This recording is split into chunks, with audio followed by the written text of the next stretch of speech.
Nakipagpulong din si United Nations Special Rapporteur Irene Can sa Malacanang kahapon. Ayon sa Presidential Task Force on Media Security, nakipagpulong si Can kay Executive Secretary Lucas Bersamin. Dito ay natalakay ang press freedom, gayon din ang kalayaan sa bansa ng pagbabahagi ng opinyon. Kasama din sa napag-usapan ang hakbang ng gobyerno upang patatagin ang rule of law at pagprotekta sa karapatang pantao sa ilalim ng administrasyon ni Pangulong Ferdinand R. Marcos Jr. Una dito, sinabi ni PT FOMS Executive Director Undersecretary Paul Gutierrez na kinikilala ni Can na umiiral ang ating mga proseso.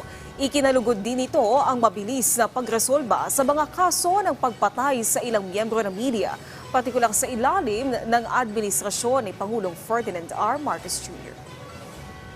Kilala po niya na gumagana naman po ang ating mga proseso at meron nga lang po sa mga ilang obserbasyon na alam po naman nating sa dakong huli ay